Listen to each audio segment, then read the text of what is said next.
bonjour mesdames, bonjour mesdemoiselles, bonjour messieurs.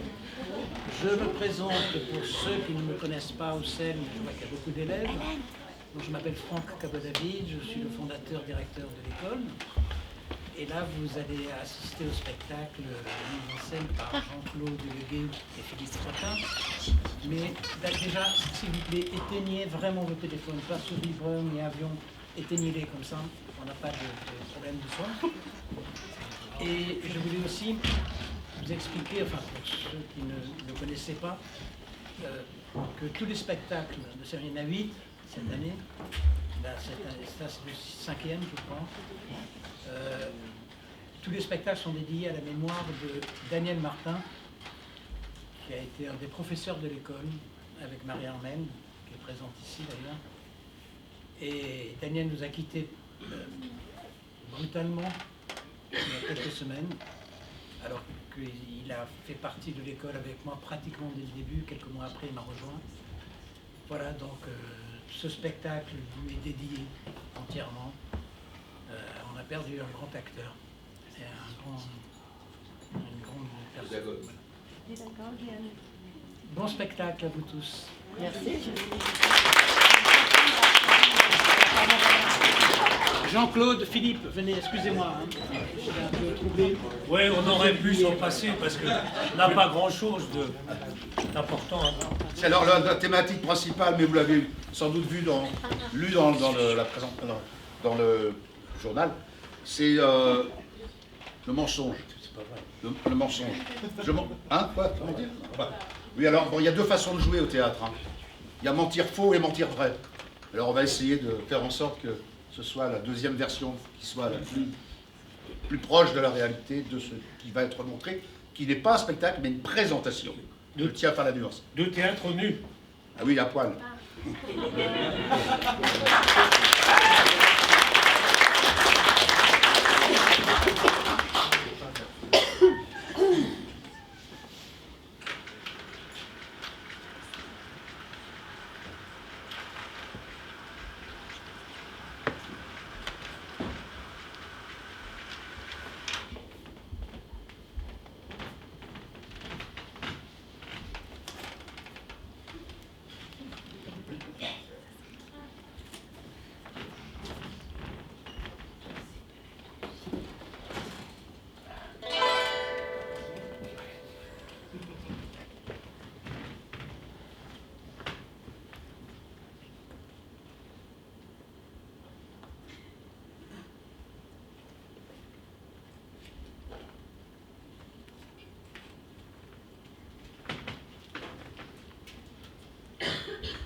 Et alors, tu lui as dit quoi?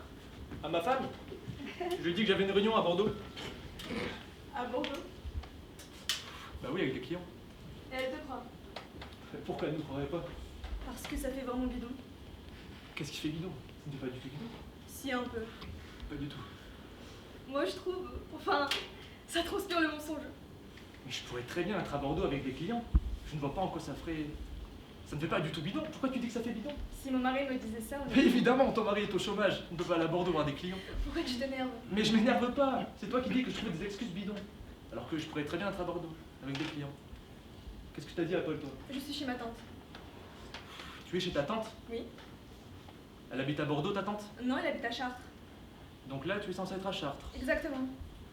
J'imagine que tu passes la nuit chez elle? Oui. Chartres est à 1 heure de Paris. Tu n'as pas été tenté de rentrer après le dîner? Non. Elle va bientôt déménager, tu sais. Ta tante? Oui. Elle voulait que je l'aide à trier quelques affaires. Des affaires qui appartenaient à ma mère. De l'époque où... Enfin, quand j'étais petite. Elle voulait savoir si certaines de ces affaires m'intéressaient. C'est pour ça qu'on a prévu de passer la soirée ensemble. On va sans doute finir assez tard. Très sophistiqué. Ce n'est pas sophistiqué, sinon ce n'est pas bidon. Mais pourquoi tu dis que ça fait bidon? C'est vrai, mon excuse est peut-être moins sophistiquée que la tienne, mais elle n'est pas moins crédible. Tu crois? Eh oui, je pourrais très bien être à Bordeaux, avec des clients. En tout cas, que ce soit à Bordeaux ou à Chartres. Je suis heureuse d'avoir une vie pour nous. Moi aussi. Tu avais raison, on avait besoin de partir quelque part ensemble. Oui, mais je ne trouve pas qu'on a l'impression d'être dans notre chambre. Ça te Paris, tu trouves? Un peu, non? C'est vrai qu'il y a un lit, mais à part ça. Oui, ça.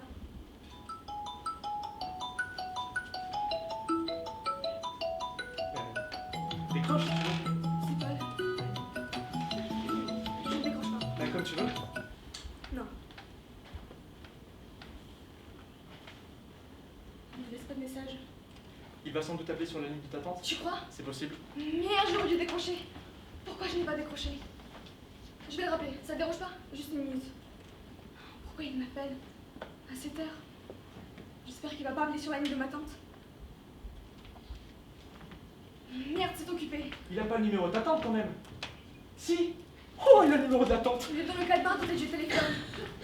Pourquoi tu veux? J'ai dit que c'est occupé. Si ça se trouve. Pourquoi tu veux? Parce que sans vouloir te vexer, ton histoire d'aller dîner chez ta tante, ça c'était vraiment bidon. Merde, ma femme. Chut. Chut, chut, je décroche. Allô? Oui. Comment vas-tu, mon amour? Ah, bah bien, toi. Ouais, je sais. Comment? Écoute, ça se passe bien. Enfin, ça se passe. Bordeaux est une ville magnifique. Magnifique, la Garonne, tout ça. Hein? Oui, je sais. Oui. Attends, ma chérie, j'ai un client qui m'appelle, un client de Bordeaux. Wait a minute, I speak with my wife, I love her. Je t'appelle demain? Oui, je t'embrasse. Oui, allô? Oui, je viens de louper ton appel. Oui? Oui? Oui? Elle va bien. Le déménagement? Ça avance. Tu veux lui parler?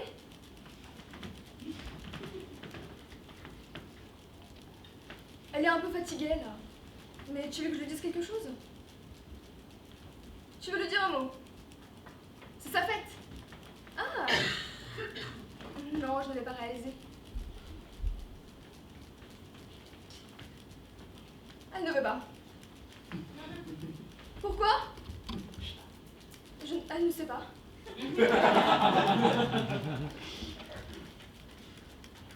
Quoi?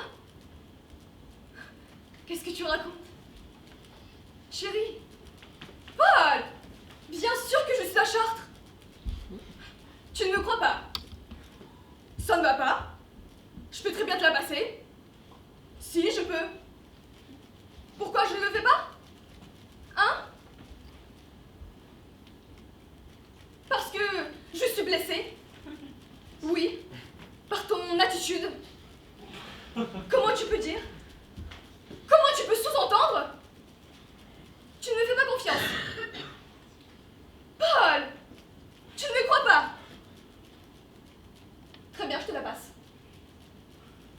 C'est Paul! Il aimerait te dire un mot pour ta fête.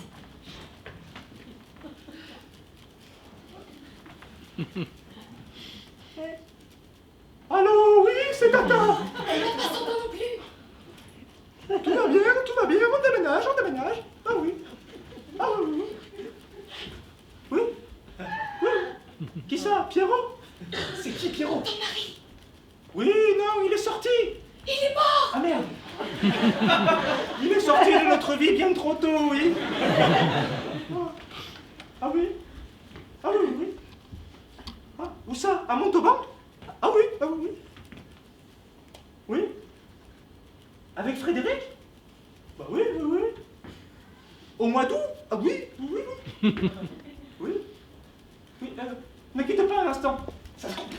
Le frère de ma tante Frédéric, mon oncle, nous a passé une semaine au mois d'août dans sa maison à Montauban. Le frère de ta tante Frédéric et donc ton oncle m'invite. C'est où Montauban? Qu'est-ce que ça peut te faire? Rien, t'as raison, mais je dis quoi? Je ne sais pas. J'improvise. Non. Alors, pour Montauban, c'est d'accord. Et n'oublie pas ton maillot de bain. Hein? La mer? Oui, non, mais Frédéric a fait construire une piscine. Ah, qui le dis-tu? Ça, c'est un investissement, une piscine. Ah, mais c'est exactement ce que je lui ai dit. Mais tu connais ton frère? Hein? Oui, le mien. Enfin, Frédéric. Il n'écoute jamais ce qu'on lui dit. Ah oui. Ah bah oui. Ah. Oui. Oh. Oui. Ah oui. Oh. Oui, non, moi je suis allergique aux pistaches. Ah oui. Oui, c'est moi. On a encore beaucoup de travail. On va te laisser. Je sais, non. Elle n'est pas très en forme.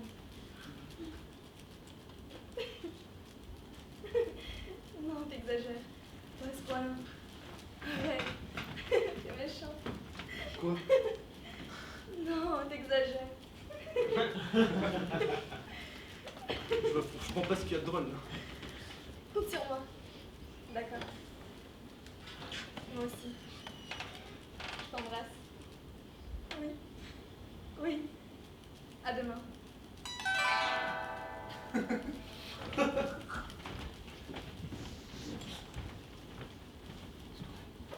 Tu ne mentiras point.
C'est vous, Ovide?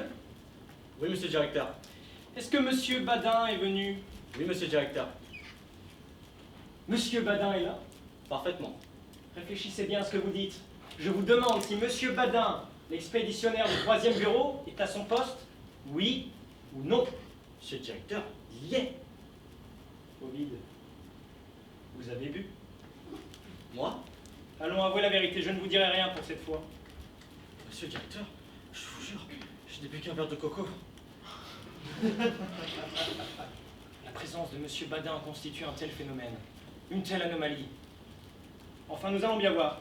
Allez me chercher monsieur Badin. Bien, monsieur le directeur.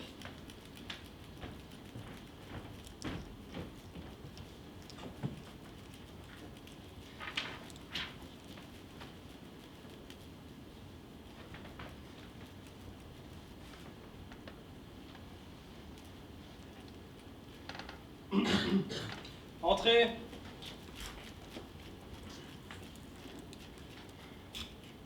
Monsieur le directeur. Bonjour, monsieur Badin. Entrez donc, monsieur Badin, et prenez un siège, je vous prie.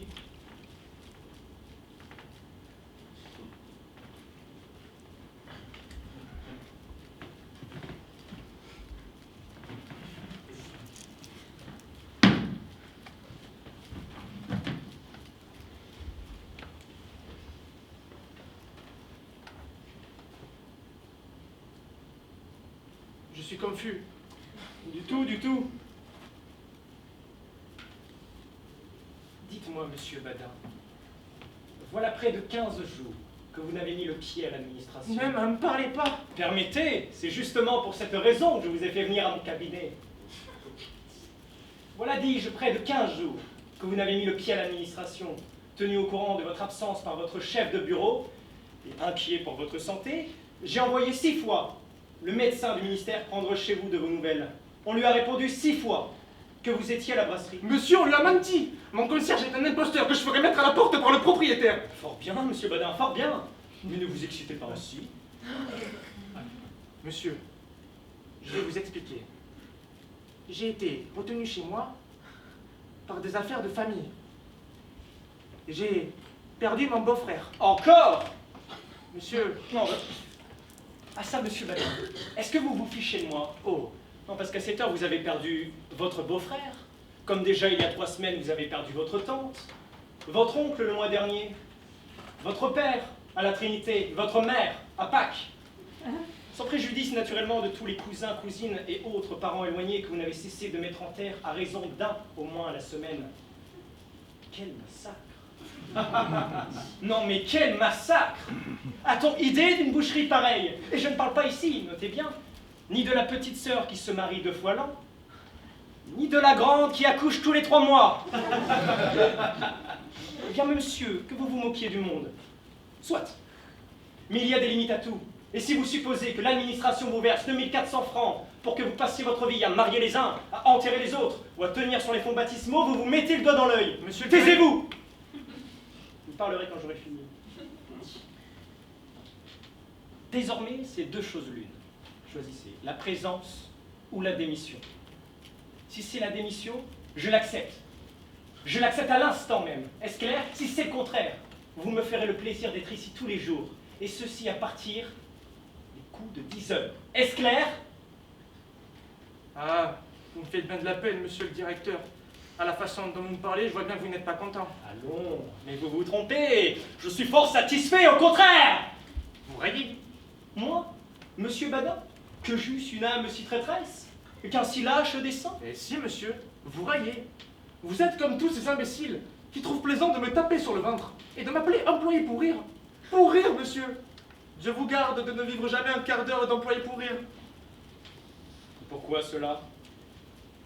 Écoutez, monsieur, n'avez-vous jamais réfléchi au sort du pauvre fonctionnaire qui, systématiquement, opiniâtrement, ne veut pas aller au bureau et que la peur d'être mis à la porte hante, poursuit, torture, martyrise d'un bout de la journée à l'autre? Ma foi, non. Eh bien, c'est une chose épouvantable. Et c'est là ma vie, cependant. Tous les matins, je me raisonne et je me dis, va au bureau, Badin, voilà plus de 8 jours que tu n'y es pas allé. Je m'habille alors, et je pars. Je me dirige vers le bureau, mais, witch, je rentre à la brasserie.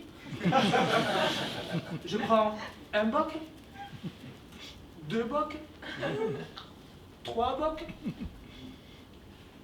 Je regarde marcher l'horloge, pensant, quand elle marquera l'heure, je me rendrai à mon ministère. Malheureusement, quand elle a marqué l'heure, j'attends qu'elle marque le quart.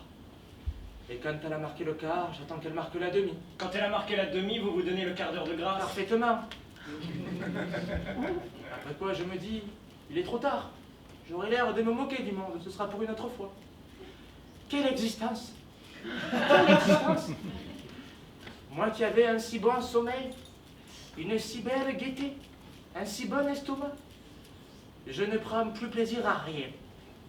Tout ce que je mange me semble amer comme du fiel.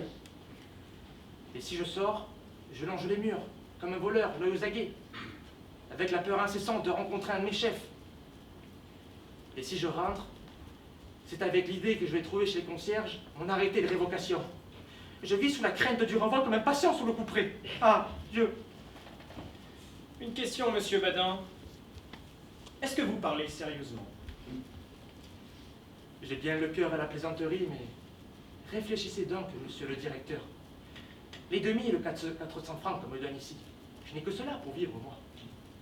Que deviendrai-je le jour inévitable, hélas, où on ne me les donnera plus? Car je ne me fais aucune illusion, j'ai 35 ans. Aussi, monsieur, je me fais un sang. J'ai maigri de 20 livres depuis que je ne suis jamais au ministère.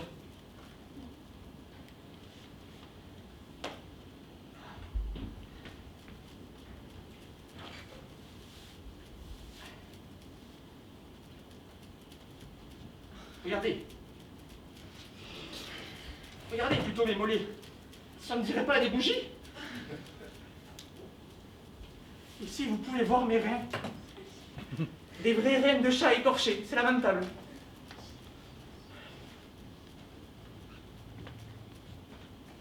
Tenez, monsieur, nous sommes entre hommes, vous pouvez bien nous dire cela. Ce matin, j'ai eu la curiosité de regarder mon derrière dans la glace.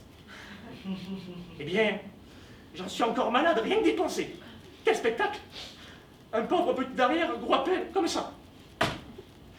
Je n'ai plus de fesses, elles sont fondues.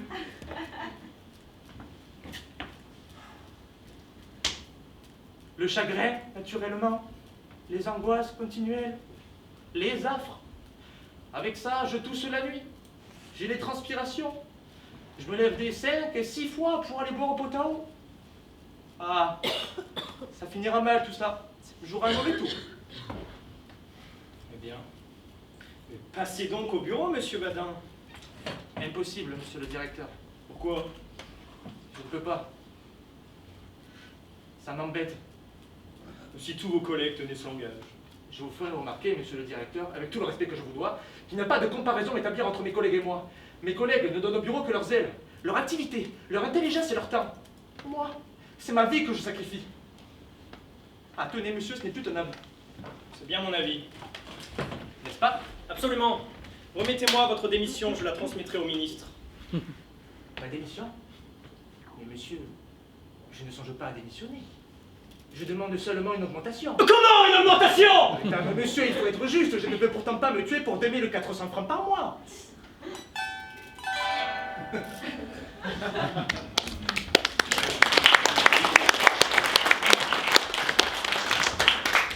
Tu ne mentiras point.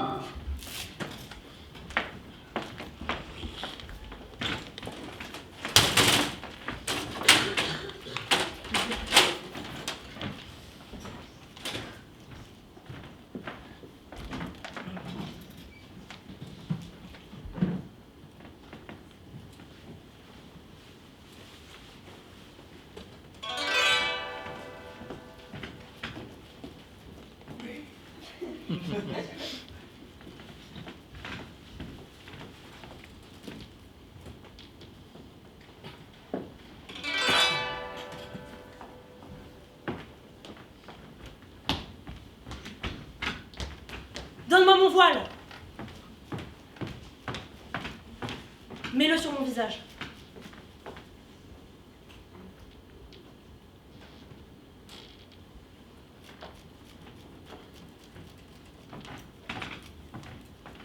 Une fois de plus, nous allons écouter l'ambassade d'Orsino.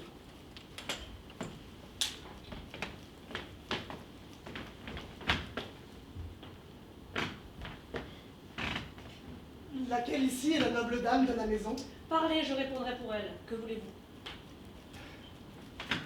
Exquise, très charmante, incomparable beauté. Dites-moi, je vous prie, si j'ai devant moi la maîtresse de cette maison, car je ne l'ai jamais vue. Je serais navré de gaspiller mon discours, parce qu'il est excellemment tourné et que j'ai pris grand peine à l'étudier. Bonne beauté, ne me faites pas subir la moquerie. Je suis très sensible et me froisse de la moindre mauvaise intention. D'où venez-vous, monsieur? Je ne peux guère en dire plus que je n'en ai appris. Et votre question n'est pas dans mon rôle. Vous, la charmante et noble, êtes-vous la maîtresse de cette maison? Donnez-moi l'assurance que je puisse poursuivre mon discours. Si ce n'est pas abuser de moi-même, je la suis. Si vous l'êtes, il est certain que vous abusez de vous-même, car vous n'avez pas à retenir ce que vous devriez dispenser. Mais ceci n'est pas dans mon mandat. Je vais poursuivre mon discours à votre louange, et vous découvrirez ensuite le cœur de mon message. Passez tout de suite à l'essentiel, je vous dispense de la louange. Hélas, elle est très poétique et je l'ai apprise à grand-peine. Elle a donc toutes les chances d'être simulée. Passez-la, je vous prie. Que voulez-vous?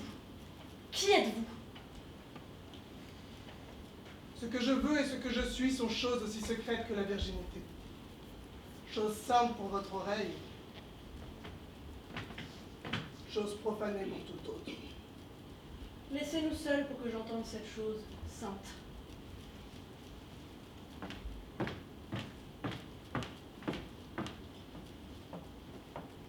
Maintenant, monsieur, dites-moi votre texte.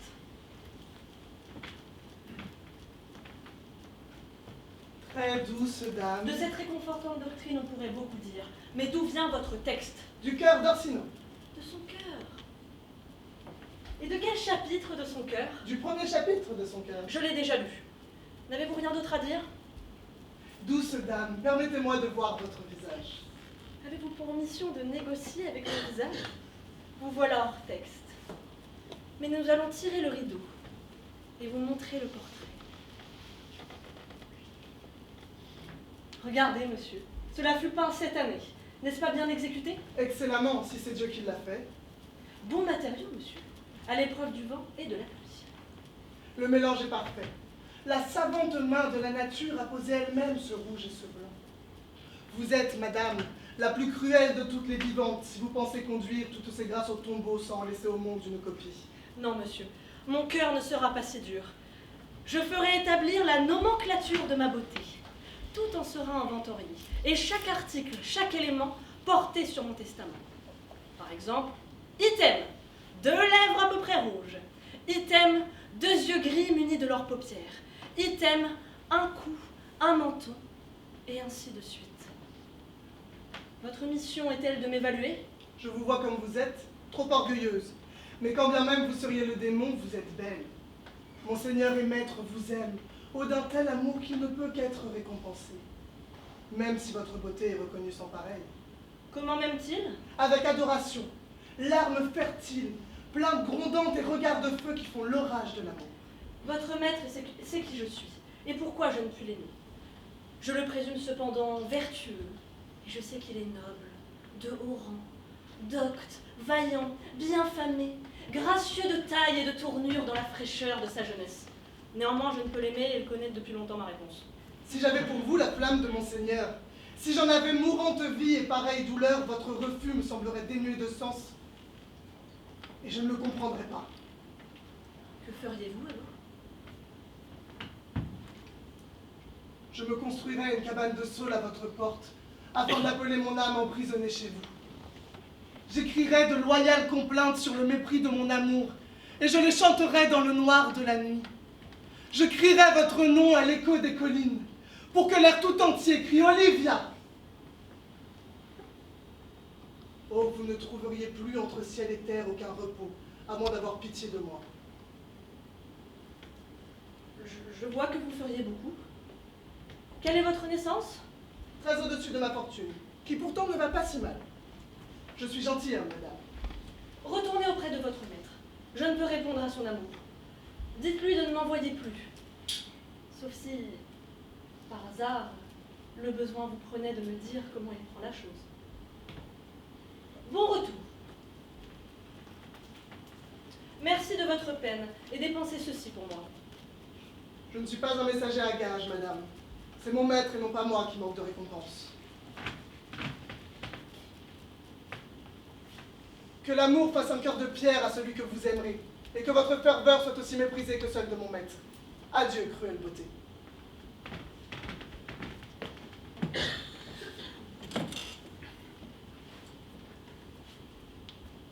Quelle est votre naissance?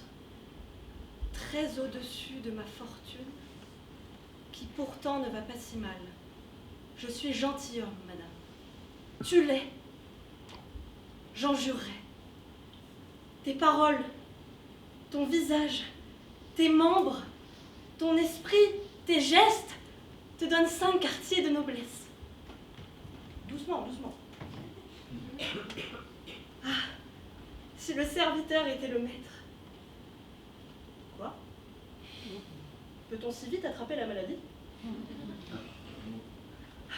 Je sens que les perfections de ce jeune homme pénètrent invisiblement dans mes yeux. Bien, qu'il en soit ainsi. Malvolio!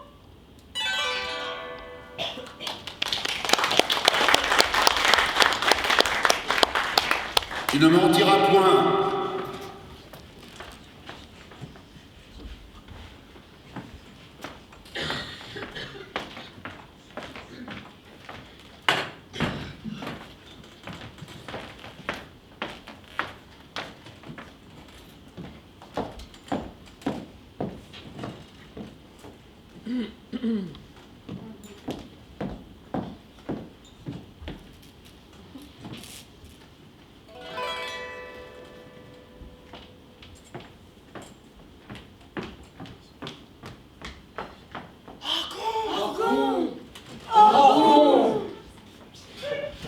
Ce sont vos intérêts, vous en serez maître. Et l'on vient, tenez-vous et gardez de paraître.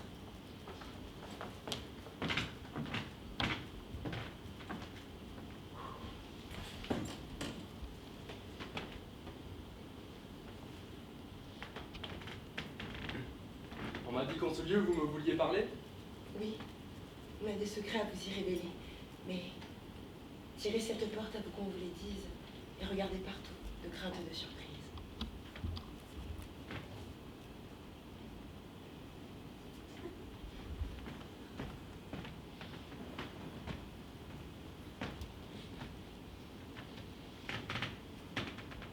Une affaire pareille à celle de tantôt n'est pas assurément ici ce qu'il nous faut. Jamais il ne s'est vu de surprise de même. Damis m'a fait pour vous une frayeur extrême. Et vous avez bien vu que j'ai fait mes efforts pour rompre son dessein et calmer ses transports. Mon trouble, il est bien vrai, m'a si fort possédé que de le démentir, je n'ai point eu l'idée. Et par là, grâce au ciel, tout a bien mieux été. Et les choses en sont non plus de sûreté. Estime où l'on vous tient à dissiper l'orage, et mon mari de vous ne peut prendre d'ombrage. Pour mieux braver l'éclat des mauvais jugements, il veut que nous soyons ensemble à tout moment. Et c'est par où je puis me trouver, sans peur d'être blâmée, ici, seule, avec vous, enfermée. Et ce qui m'autorise à vous ouvrir un cœur un peu trop prompt peut-être à souffrir votre ardeur. Ce langage à comprendre est assez difficile, madame. Et vous parliez tantôt d'un autre style. Ah, si d'un tel refus vous êtes en courroux, que le cœur d'une femme est mal connu de vous, et que vous savez peu ce qu'il veut faire entendre, lorsque si faiblement on le voit se défendre. Toujours notre pudeur combat dans ces moments ce qu'on peut nous donner de tendres sentiments. Quelques raisons qu'on trouve à l'amour qui nous dompte, on trouve à l'avouer toujours un peu de honte. On s'en défend d'abord, mais de l'air qu'on s'y prend fait connaître assez que notre cœur se rend. Qu'à nos vœux par honneur notre bouche s'oppose, et que de tels refus promettent toutes choses. C'est vous faire sans doute un assez libre aveu, et sur notre pudeur me ménager bien peu. Et puisque la parole enfin en est lâchée, retenir Damis me serais-je attachée. Aurais-je, je vous prie, avec tant de douceur, écouté tout au long l'offre de votre cœur? Aurais-je pris la chose ainsi qu'on m'a vu faire, si l'offre de ce cœur n'eût eu de quoi me plaire? Et lorsque j'ai voulu moi-même vous forcer à refuser l'hymen qu'on venait d'annoncer, qu'est-ce que cette instance a dû vous faire entendre que l'intérêt qu'en vous on s'avise de prendre? Et l'ennui qu'on aurait que ce nœud on résout à partager du moins un cœur que l'on veut. C'est sans doute, madame, une douceur extrême que d'entendre ces mots d'une bouche qu'on aime. Leur miel dans tous mes sens se fait couler à l'entrée. Une suavité qu'on ne goûte à jamais. Le bonheur de vous plaire est ma suprême étude, et mon cœur de vos voeux fait sa béatitude. Mais ce cœur vous demande ici la liberté d'oser douter un peu de sa félicité. Je puis croire ces mots un artifice honnête pour m'obliger à rompre un hymen qui s'apprête. Et s'il faut librement m'expliquer avec vous, je ne me fierai point des propos qu'un peu de vos faveurs. Après quoi je soupire, viennent m'assurer tout ce qu'ils m'ont pu dire. Planter dans mon âme une constante foi, les charmantes bontés que vous avez pour moi. Quoi? Vous voulez aller avec cette vitesse? Et d'un cœur tout d'abord épuiser la tendresse? On se tue à vous faire un aveu des plus doux. Cependant, ce n'est pas encore assez pour vous. Et l'on ne peut aller jusqu'à vous satisfaire qu'aux dernières faveurs on ne pousse la faire. Moins en mérite un bien, moins en l'ose espérer. Nos vœux sur des discours en peine à s'assurer. On soupçonne aisément un sort tout plein de gloire et l'en veut-on jouir avant tout de le croire. Pour moi qui crois si peu mériter vos bontés, je doute du bonheur de m'être mérité. Et je ne croirais rien que vous n'ayez, madame, sous par des réalités convaincre notre âme. Mon Dieu, que votre amour en vrai tyran agit, et qu'en un trouble étrange il me jette l'esprit, que sur les cœurs il prend un furieux empire, et qu'avec violence il veut ce qu'il désire. Quoi, de votre poursuite on ne peut se parer, et vous ne donnez pas le temps de respirer. S'y est-il bien de tenir une rigueur si grande, de vouloir s'enquartier les choses qu'on demande, et d'abuser ainsi par vos efforts pressants du faible que pour vous voyez qu'ont les gens? Mais si dans une bénin vous voyez mes hommages, pourquoi m'en refuser d'assurer témoignage? Et comment consentir à ce que vous voulez sans offenser le ciel dont toujours vous parlez? Si ce n'est que le ciel qu'à me veut en oppose, lever un tel obstacle est pour moi peu de choses, et cela ne doit pas retenir votre cœur. Des arrêts du ciel, on nous fait tant de peur. Je puis vous dissiper ces craintes ridicules, madame, et je sais l'art de lever les scrupules. Le ciel défend de vrais certains contentements, mais en trouve avec lui des accommodements. Selon divers besoins, il est une science d'étendre les liens de notre conscience et de rectifier le mal de l'action avec la pureté de notre intention. De ces secrets, madame, on saura vous instruire. Vous n'avez seulement qu'à vous laisser conduire. Oh, attendez mon désir, n'ayez point de droit. Je vous réponds de tout et prends les mains sur moi. Vous toussez fort, madame. Oui, je suis au supplice.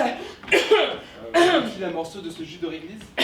C'est un rhume obstiné sans doute. Et je vois bien que tous les jus du monde ici ne feront rien. Cela certes est fâcheux. Ah oui, plus qu'on ne peut dire. Enfin, votre scrupule est facile à détruire. Vous êtes assuré ici d'un plein secret. Et le mal n'est jamais que dans l'éclat qu'on fait. Le scandale du monde est ce qui fait l'offenser. Ce n'est pas péché que pécher en silence.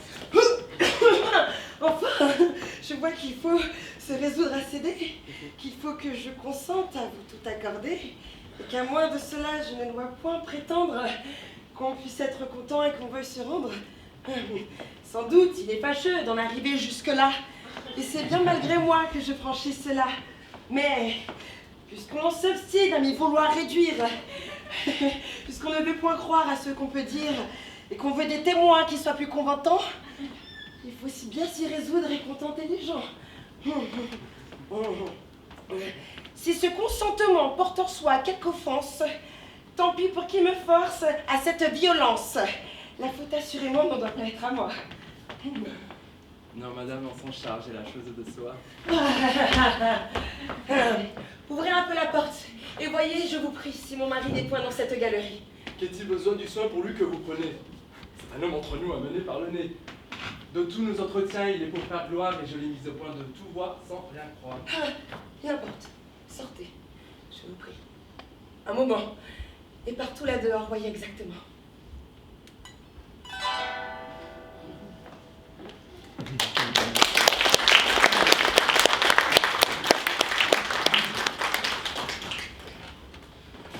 Non dar testimonio falso contra tu prossimo.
Soyez béni, toi et ta musique.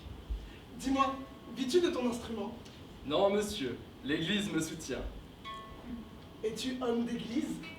Pas du tout, monsieur. Je vis du soutien de l'Église parce que ma maison est soutenue par l'Église. À ce compte, on pourrait dire que le roi est soutenu par la misère, parce que son palais touche l'hospice. Ou bien que l'Église est soutenue par ton instrument, parce que ton instrument est appuyé contre l'Église. Exactement, et c'est au bout du temps. Une phrase est comme un gant de chevreau pour un esprit vif, qui vous la retourne en un clin d'œil. C'est vrai, ceux qui savent jouer des mots ont vite fait de les dévergonder. J'aurais préféré que ma sœur n'eût pas de nom, monsieur. Et pourquoi donc? Oh, monsieur, son nom est un mot, et en jouant de ce mot-là, quelqu'un pourrait bien la dévergonder. Les mots sont devenus de vrais canailles depuis que la résection mentale les a vivis. Comment expliques-tu cela? Ma foi, monsieur, je ne saurais m'expliquer sans mots. Et les mots sont devenus si menteurs que je n'ose m'en servir pour prouver ma raison. Moi qui te prenais pour un joyeux luron à qui rien ne faisait souci. Mais oui, monsieur, j'ai des soucis. Seulement, ce n'est pas de vous, monsieur, que je me soucie. Et puisque je suis quelqu'un à qui rien ne fait souci, j'aimerais que cela suffise à vous faire disparaître. N'es-tu pas le fou de Madame Olivia? Non, monsieur, Madame Olivia n'a pas de fou. Elle n'en veut pas tant qu'elle n'est pas mariée. Les fous sont aux sardines ce que les marines sont aux harengs. Sauf que les maris sont les plus gros des deux. Je ne suis pas son fou, mais son corrupteur de mots. Il y a peu, je t'ai vu chez le duc Orsino. La folie, monsieur, est comme le soleil. Elle brille partout. Cela m'attristerait, monsieur, si le fou n'était pas aussi présent auprès de votre maître qu'auprès de ma maîtresse. Je crois avoir aperçu là votre sagesse. Ah non! Si tu t'en prends à moi, je te quitte. Tiens, voilà pour ta dépense. Que Jupiter pense à toi la prochaine fois qu'il distribuera des barreaux. C'est vrai, je suis presque malade à force d'en attendre une. Mais je n'en voudrais pas à mon menton. Ta maîtresse est-elle là? Ne pensez-vous pas, monsieur, que la mère ferait des petits? Peut-être, à condition de les conserver ensemble. Oh, j'aimerais être pendard de Phrygie afin de donner une Cressida à ce Troilus. Je vous entends, monsieur, car c'est bien mendier. Je crois, monsieur, qu'il n'y a pas de mal à mendier une mendiante, car Cressida était mendiante. Madame est chez elle, monsieur. Je veux dire à ces gens d'où vous venez. Mais qui vous êtes et ce que vous désirez sont choses situées hors de mon firmament. Devrais-je dire hors de ma matière, si le mot n'était mal vu aujourd'hui.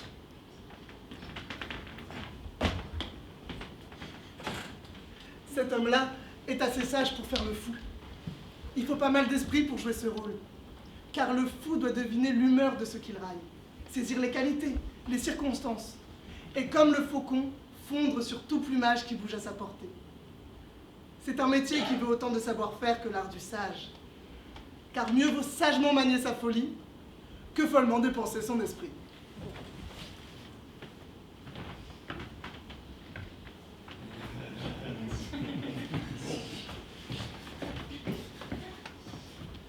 Que Dieu soit avec vous, gentilhomme. Et avec vous, monsieur. C'est un vieux gentleman. And you, sir. Voulez-vous explorer la maison, monsieur? Ma nièce souhaite que vous puissiez le faire, si toutefois c'est avec elle que vous avez commerce. En effet, monsieur, mon expédition a pour but votre nièce. Mettez donc vos jambes à l'unisson de votre projet et allez-y, monsieur. Mes jambes me sont unies, monsieur. Et elles ne répondent qu'à ma demande. Bien. Aussi seulement d'entrer. Hein? Aussi seulement vous priais-je d'entrer. Ah, j'aurais usé du droit de passage, monsieur. Mais l'on nous a devancés. Dame excellemment parfaite, que les cieux fassent pleuvoir sur vous tous les parfums.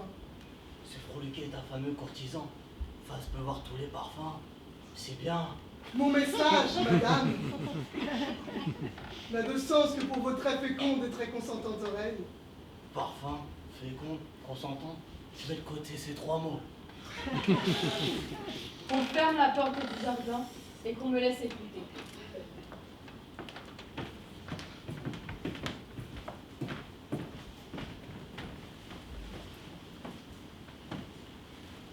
Donnez-moi votre main, monsieur. Recevez, madame, mes hommages et mon très humble dévouement. Quel est votre nom? Césario est le nom de votre serviteur, belle princesse. Mon serviteur, monsieur. On a gâché la beauté du monde depuis qu'on appelle compliment la basse flatterie. Vous êtes le serviteur du duc Orsino, jeune homme. Il est aussi le vôtre, et veut que quiconque le serve vous serve également. Le serviteur de votre serviteur, madame, est votre serviteur. Quant à lui, il n'occupe pas ma pensée.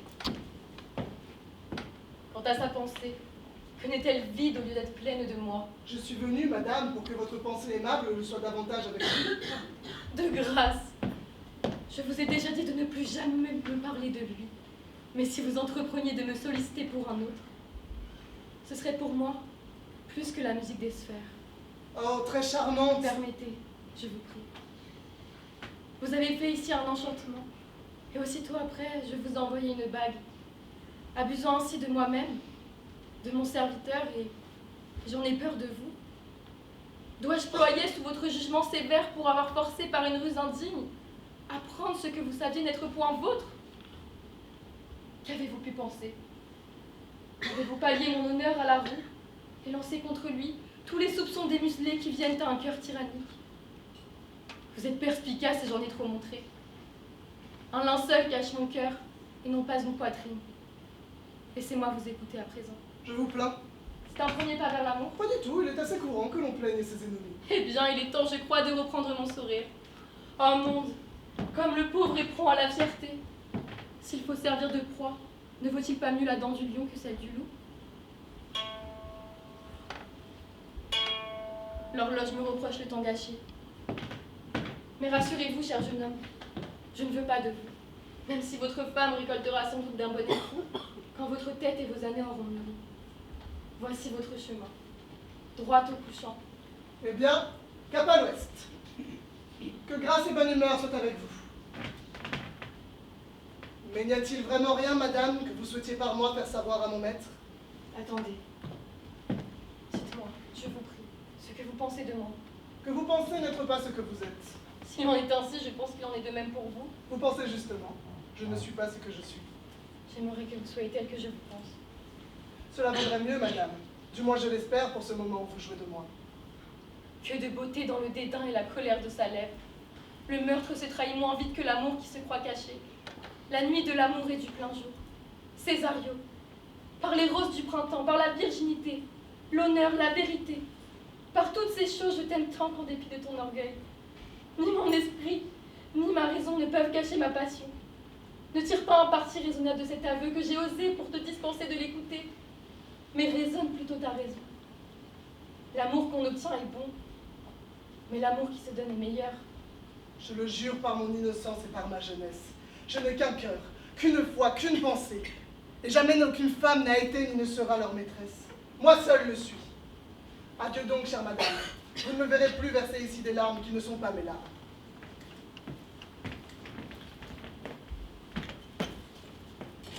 Reviens pourtant, car ce cœur qui aborde ton maître, tu en feras peut-être un cœur qui l'adore.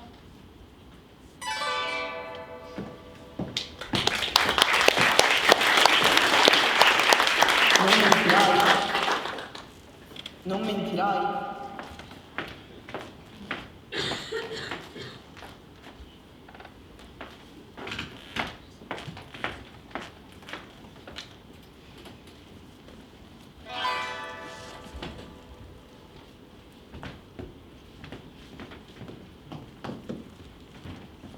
Vous irez par le coche en sa petite ville, cononcelés et cousins vous trouverez fertiles, et vous vous plairez fort à les entretenir.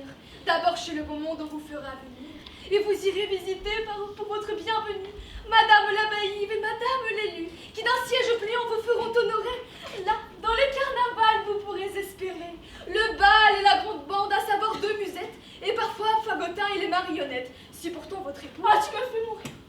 De tes conseils plutôt songe à me secourir. Je suis votre servante. Et Dorine de grâce. Il faut pour vous punir que cette affaire passe. Ma pauvre fille. Non. Si mes vœux déclarés. Point. Tartuffe est votre homme et vous en tâterez. Tu sais qu'à toi toujours je me suis confiée. Fais-moi. Non. Vous serez ma foi. Tartuffier. Eh bien, puisque mon sort ne saurait émouvoir, laisse-moi désormais tout à mon désespoir. C'est de lui que mon cœur empruntera de l'aide. Et je sais de mes mots l'infaillible. Et là, je quitte mon couple. Il faut nonobstant tout avoir pitié de vous. Vois-tu, si l'on m'expose à ce cruel martyr, je te le dis, Dorine, il faudra que j'expire. Ton dépend, on peut adroitement empêcher. Mais voici Valère, votre amant.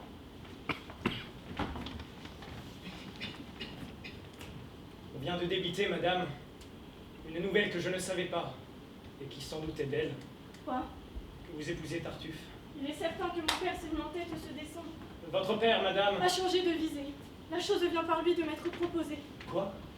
Sérieusement? Oui, sérieusement. Il s'est pour cet hymen déclaré hautement. Et quel est le dessein où votre âme s'arrête, madame? Je ne sais. La réponse est honnête. Vous ne savez? Non. Non. Que me conseillez-vous? Je vous conseille, moi, de prendre cet époux. Vous me le conseillez? Oui. Tout de bon. Sans doute. Le choix est glorieux et vaut bien qu'on l'écoute. Eh bien, c'est un conseil, monsieur, que je reçois. Vous n'aurez pas grand-peine à le suivre, je crois. Pas plus qu'à le donner, en a souffert votre âme. Moi, je vous l'ai donné pour vous plaire, madame. Et moi, je le suivrai pour vous faire plaisir. Voyons ce qui pourra de ceci réussir. C'est donc ainsi qu'on aime? Et c'était tromperie quand vous... Ne parlons point de cela, je vous prie. Vous m'avez dit tout franc que je dois accepter celui que pour époux on me veut présenter. Et je déclare moi que je prétends le faire puisque vous m'en donnez le conseil salutaire. Ne vous excusez point sur mes intentions. Vous avez pris déjà vos résolutions. Et vous vous saisissez d'un prétexte frivole pour vous autoriser à manquer de parole. Il est vrai, c'est bien dit. Sans doute. Votre cœur n'a jamais eu pour moi de véritable ardeur. Hélas, permis à vous d'avoir cette pensée. Oui, oui, permis à moi. Mais mon âme offensive vous préviendra peut-être en appareil dessein. Et je sais où porter, et mes vœux, et ma main. Ah, je n'en doute point. Et les ardeurs qu'excite le mérite. Mon Dieu, laissons là le mérite. J'en ai fort peu sans doute. Et vous en faites foi. Mais j'espère, aux bontés, qu'une autre aura pour moi. Et je sais de qui l'âme, ma retraite ouverte, consentira sans honte à réparer ma perte. La perte n'est pas grande. Et de ce changement, vous vous consolerez assez facilement. J'y ferai mon possible. Et vous le pouvez croire. Un cœur qui nous oublie engage notre gloire. Il faut à l'oublier mettre aussi tous nos soins. Si l'on en vient à bout, on le doit feindre au moins. Et cette lâcheté jamais ne se pardonne de montrer de l'amour pour qui nous abandonne. Ce sentiment sans doute est noble et relevé. Fort bien, et d'à chacun il doit être approuvé. Et quoi? Vous voudriez qu'à jamais dans mon âme, je gardasse pour vous les ardeurs de ma flamme? Et vous visse à mes yeux passer en d'autres bras, sans mettre ailleurs un cœur dont vous ne voulez pas? Au contraire, pour moi c'est ce que je souhaite. Et je voudrais déjà que la chose fût faite. Vous le voudriez? Oui. C'est assez m'insulter, madame. Et de ce pas, je vais vous contenter. Fort bien. Et souvenez-vous au moins que c'est vous-même qui contraignez mon cœur à cet effort extrême. Oui. Et que le dessein que mon âme conçoit n'est rien qu'à votre exemple. À mon exemple, soit. Suffit. Vous allez être à point nommé servi. Fort bien. Vous me voyez. C'est pour toute ma vie. À la bonne heure. Hein? Quoi? Ne m'appelez-vous pas? Moi? Vous rêvez? Eh bien, je poursuis donc mes pas. Adieu, madame. Adieu, monsieur. Pour moi, je pense que vous perdez l'esprit par cette extravagance, et je vous ai laissé tout du long quereller pour voir où tout cela pourrait enfin aller. Oh là, Seigneur Valère. Eh, que veux-tu, Dorine? Revenez ici. Non, non, le dépit me domine. Ne me détourne point de ce qu'elle a voulu. Arrêtez. Non, vois-tu, c'est un point résolu. Il souffre à me voir, ma présence le chasse, et je ferais bien mieux de lui quitter la place. À l'autre. Où courez-vous? Laisse. Il faut revenir. Non, non, Dorine, encore tu peux me retenir. Je vois bien que ma vue est pour elle un supplice, et sans doute il vaut mieux que je l'en affranchisse. Encore? Diantre soit fait de vous si je le veux. Cessez ce badinage et spunez cette odeur.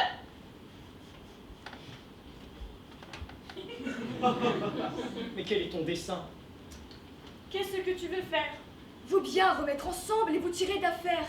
Êtes-vous fou d'avoir un pari démêlé? N'as-tu pas entendu comme elle m'a parlé? Êtes-vous folle, vous, de vous être emporté? N'as-tu pas vu la chose? Et comme il m'a traité? Sottise des deux parts. Elle n'a d'autre soin que de se conserver à vous, j'en suis témoin. Il n'aime que vous seul et n'a point d'autre envie que d'être votre époux. J'en réponds sur ma vie. Pourquoi donc me donner un semblable conseil? Pourquoi m'en demander sur un sujet pareil? Vous êtes fous tous deux. Ça à la main l'un à l'autre. Ça à la vôtre. À quoi bon ma main? Allons-vous? Qu'est-ce que tu veux faire? Mon Dieu, vite avancez. Vous vous aimez tous deux plus que vous ne pensez.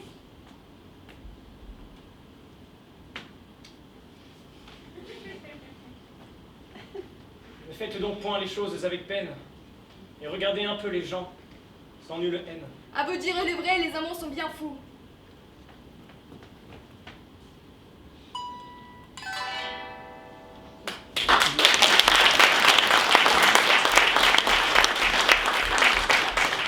You shall not lie.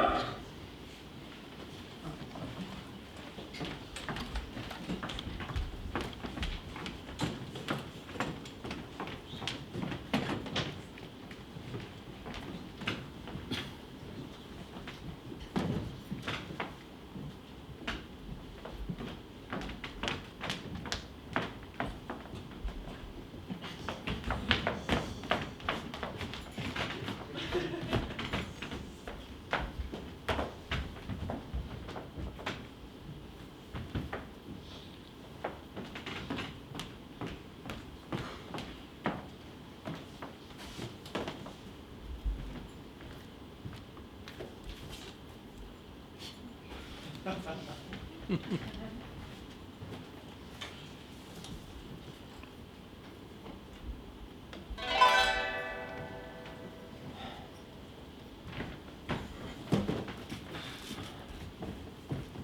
pas possible! Il dort encore? Chut, plus bas, monsieur. Il dort encore? Oui, monsieur. Je ne comprends pas. Monsieur le docteur qui est toujours debout à 8 heures. Voici qu'il est midi. Eh bien voilà, nos sœurs. On voit que monsieur ne connaît pas monsieur. Un homme qui ne boit que de l'eau de Vichy. Et encore, il l'allonge avec du lait. Il me semble que ce ne serait pas du luxe de le réveiller à cette heure-ci. Dame, si monsieur veut en prendre la responsabilité, je la prends. Tra la la la la la la la la. Petit pont. Mais où es-tu donc? Quoi, dans mon lit? Qu'est-ce que tu fais sur mon lit, toi? Oh, que j'ai mal à la tête. Est-ce qu'il fait jour? Encore un peu, mais dépêche-toi si tu veux en profiter. Oh là là là là, mon ami. Oh là là, mais tu étouffes la pied, mon pauvre vieux. Oh, qui dis-tu? Oh, c'est le lendemain de noces. Oh, ce réveil. Cette tête là. Cette bouche. Je connais ça. C'est ce qu'on pourrait appeler en termes médicaux la gueule de bois. En latin, de la linéaire. Qu'est-ce que tu dis? Moi? J'ai fait oh. C'est pas moi. Et oui. Mais je ne rêve pas. Il y a quelqu'un par là? Absolument.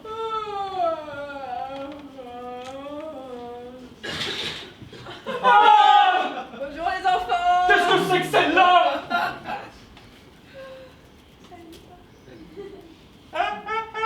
Eh bien mon vieux, tu vas bien? Ah mais pas du tout, mais qu'est-ce que ça veut dire? Madame, qu'est-ce que ça signifie? D'où sortez-vous? Moi, comment que je sors? Ah bah tu le sais bien. Ah, moi je vous envoie là une idée. Pourquoi êtes-vous ici? Bah pourquoi je suis ici? Eh dis donc, l'inconnu, il me demande pourquoi je suis ici. Absolument, moi j'ai le droit de savoir, et ne ris donc pas comme ça, toi, c'est pas drôle. Madame, qui êtes-vous? Comment êtes-vous ici? Oh non mais on se croirait chez le juge d'instruction. Qui que je suis? Eh ben la môme crevette, parbleu. La danseuse du Moulin Rouge? Tu l'as dit, Bouffi.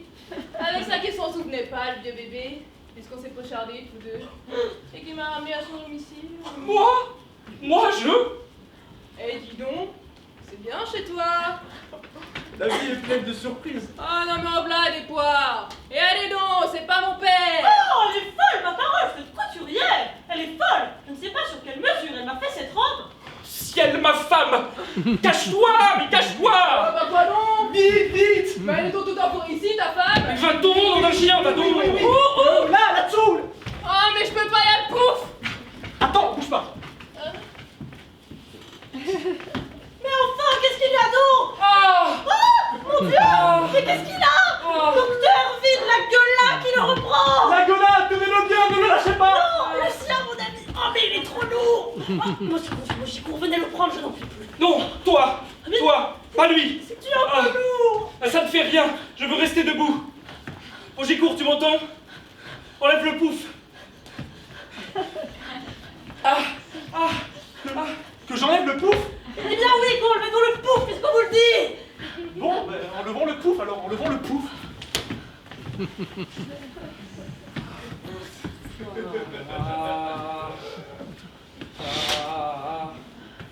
Eh bien, ça y est-il?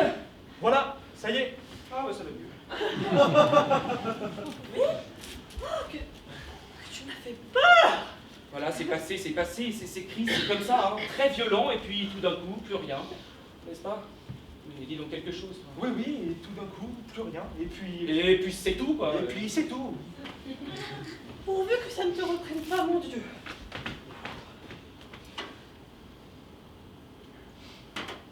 Tiens.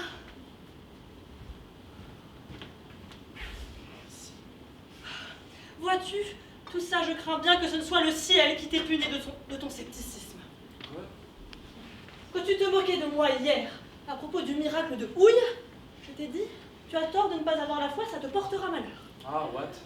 Le miracle de Houille? Qu'est-ce que c'est que ça? Vous ne lisez donc pas les journaux? Sainte Catherine est apparue dernièrement à Houille, à une famille de charbonniers. C'était de circonstance. Ah oui. Ah, ne faites donc pas les esprits forts.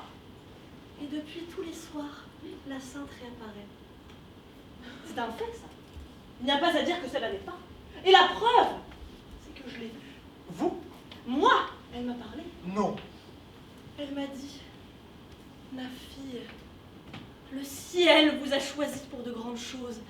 Bientôt, vous recevrez la visite d'un séraphin qui vous éclairera sur la mission que vous aurez à accomplir. Allez! Ça va, ma grosse, c'est débarrasse-moi de ma tasse. Et il est venu, le séraphin? Je l'attends. Eh bien, tu as le temps d'attendre. Oh là là là là là là! Ton chien, la môme. Oh bah zut, quoi, ça va durer longtemps? Alors tu crois aux apparitions, toi? Moi j'y cours, tu entends, elle croit aux apparitions. Dis donc quelque chose. Ah, madame croit aux apparitions. Ah. Elle croit aux apparitions. Taisez-vous donc, on n'a pas rien par là. Tout donc, j'ai pas entendu. Tu as entendu quelque chose, mon Gico? Ah non, non, j'ai rien entendu, j'ai rien entendu. Nous n'avons rien entendu, hein. Il n'a rien entendu. Je suis sûre, moi, c'est dans ta chambre. Non, non. Gabriel! Elle est folle d'appeler ma femme. Elle est folle d'appeler ma femme. C'est moi qu'on appelle. Nous allons la voir. Non, non. Mais si, quoi? Ah! Nom d'un chien. Qu'est-ce que c'est que ça? Quoi? Là! Là! Vous ne voyez pas? Non, non. Voyons, ce n'est pas possible, je ne rêve pas. Attends, j'en aurai le temps. Arrête! C'est pour toi que je viens, Gabriel! Hein? Je suis le séraphin dont tu attends la venue! Ces profanes ne peuvent me voir, pour toi seul je suis visible! Est-il possible? Je suis le séraphin dont tu attends la venue! Le séraphin? À genoux, vous autres! Pourquoi ça? Le séraphin est là! Vous ne pouvez le voir! Mais je l'entends, je le vois. Il me parle. Elle en a une santé! À genoux! Voilà le citron. Oh, chut donc! Le tien, nom d'un chien. Bah quoi donc? Taisez-vous et à genoux! Oh, qu'est-ce qu'il y a sur le lit? Est-il possible? Quoi, vous aussi vous voyez? Oui, je la vois comme une espèce de loup-garou. Malheureux! C'est un séraphin! Rendez grâce au ciel qui vous met au nombre de ses élus. Ce que vous voyez et ce que je vois, aucun de ces messieurs ne le perçoit. C'est pas possible. Taisez-vous et écoutez la parole d'en haut! C'est pas dans le fût. Je mets le citron là. Mais oui, quoi, votre citron? Je t'écoute, oh mon séraphin. Gabriel, je viens d'en haut exprès pour t'enseigner la haute mission qui t'est réservée. Quel aplomb. Femme, tu m'écoutes? Je suis toute oreille. Tu vas te lever sans perdre un instant. D'un pas rapide, tu iras jusqu'à la place de la Concorde dont tu feras 5 fois le tour. Je comprends. Tu attendras à côté de l'obélisque qu'un homme te parle. Recueille pieusement cette parole, car de cette parole te naîtra un fils. À moi? Qu'est-ce qu'elle raconte? Ce fils, la France, est l'homme que la France attend. Il régnera sur elle et fera souche de roi. Est-il possible? Oh, mais elle parle comme un livre. Va, ma fille, pour ton fils, pour ton roi, pour la patrie. Pour mon fils! Pour mon roi! Pour la patrie! Va et emmène El Domestico. Sur la place de la Concorde? Mais non, de la chambre.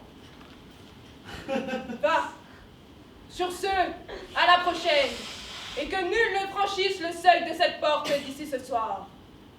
Moi, je regagne l'espace et m'évanouis dans les régions célestes.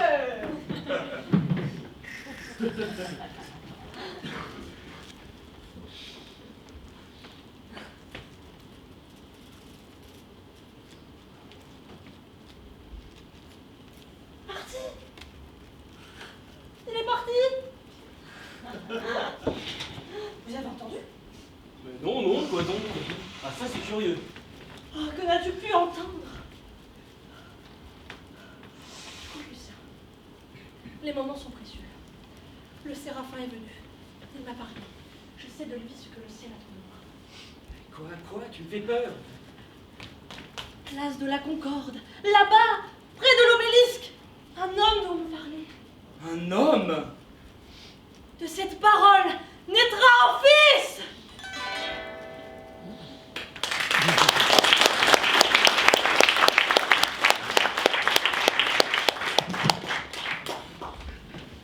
Du sollst nicht lügen.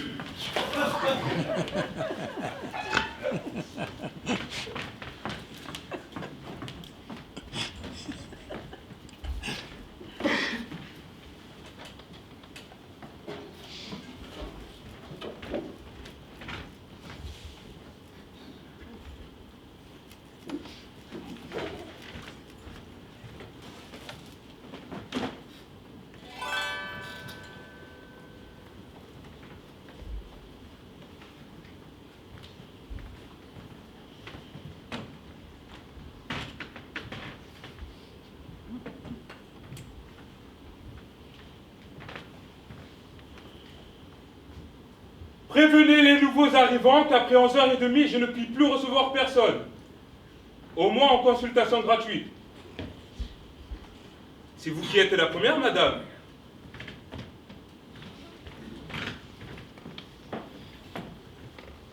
Vous êtes bien du canton. Je suis de la commune. De Saint-Maurice même. J'habite la grande ferme qui est sur la route de Luchère. Elle vous appartient? Oui, à mon mari et à moi. Si vous l'exploitez vous-même, vous devez avoir beaucoup de travail. Pensez, monsieur. 18 vaches, 2 bœufs, 2 taureaux, la jument et le poulain, 6 chèvres, une bonne douzaine de cochons, sans compter la basse-cour. Diable, vous n'avez pas de domestique? Dame, si. 3 valets, une servante et les journaliers dans la belle saison. Je vous plains. Il ne doit guère vous rester de temps pour vous soigner. Oh non. Et pourtant, vous souffrez. Ah, ce n'est pas le mot. J'ai plutôt de la fatigue. Oui, vous appelez ça de la fatigue. Tirez la langue.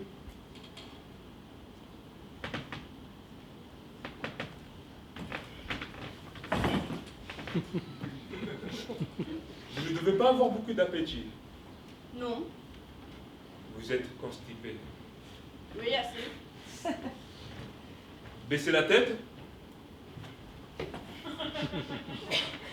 Respirez. Toussez.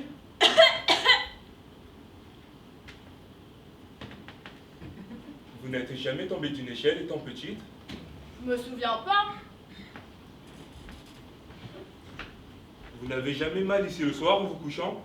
Une espèce de courbature? Oui, des fois. Essayez de vous rappeler. Ça devait être une grande échelle. Ça se peut bien. C'était une échelle d'environ 3,50 m, posée contre un mur. Vous êtes tombé à la renverse, et c'est la fesse gauche, heureusement, qui a porté. Ah oui? Vous avez déjà consulté le docteur Parpalais? Non, jamais. Pourquoi? Il ne donnait pas de consultation gratuite.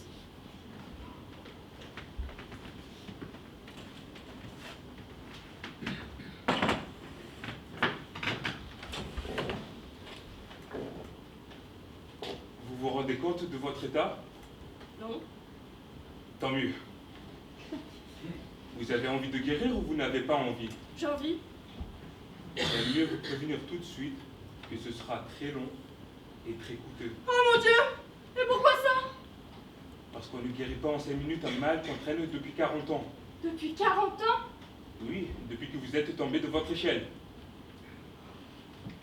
Et combien est-ce que ça me coûterait?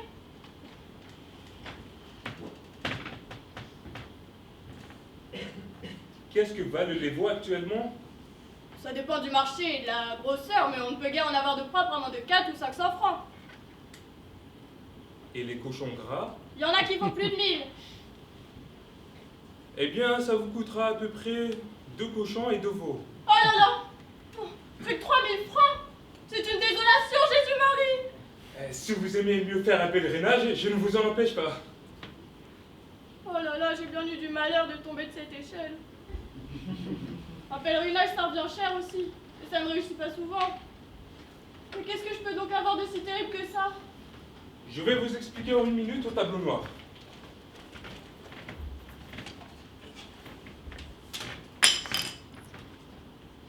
Voici votre moelle épinière. En couple, très schématiquement, n'est-ce pas? Vous reconnaissez ici votre faisceau de terre et ici votre colonne de clair. Vous me suivez? Eh bien, quand vous êtes tombé de l'échelle, votre terre et votre clair ont glissé de quelques dixièmes de millimètres en sens inverse. Vous me direz que c'est très peu, évidemment, mais c'est très mal placé. Et puis, vous avez ici un tiraillement continu qui s'exerce sur les multipolaires. Mon Dieu! Mon Dieu! Remarquez que vous ne mourrez pas du jour au lendemain. Vous pouvez attendre. Oh là là, j'ai bien eu du malheur de tomber de cette échelle. Je me demande même s'il ne vaut mieux pas laisser les choses comme elles sont. L'argent est si dur à gagner, tandis que les années de vieillesse, on en a bien assez pour le plaisir qu'elles donnent. Et en faisant ça plus grossièrement, vous ne pourriez pas me guérir à moins cher, à condition que ce soit bien fait tout de même. Ce que je puis vous proposer, c'est de vous mettre en observation. Ça ne vous coûtera presque rien. Au bout de quelques jours, vous vous rendez compte par vous-même de la tournure que prendra le mal. Vous vous déciderez.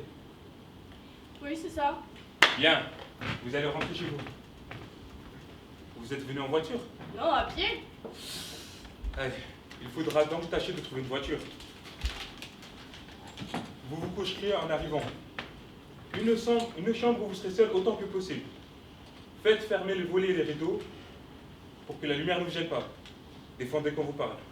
Aucune alimentation solide pendant 1 semaine. Un verre d'eau de Vichy toutes les 2 heures et à la rigueur une moitié de biscuit matin et soir trempé dans un doigt de lait. Mais j'aimerais autant que vous passiez de biscuits. Vous ne direz pas que je vous ordonne des remèdes coûteux. À la fin de la semaine, nous verrons comment vous vous sentez. Si vous êtes gaillarde, si vos forces et votre gaieté sont revenues, c'est que le mal est moins sérieux qu'on pouvait croire.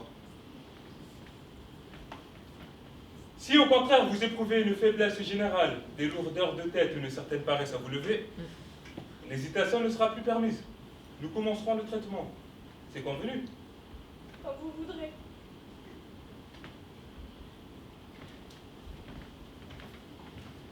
Personne suivante?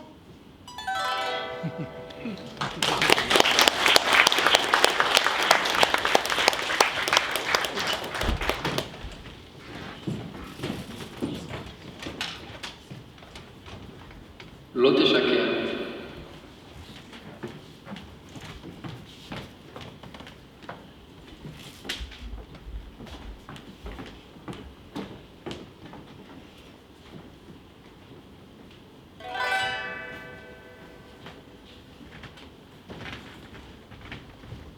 Oh ciel!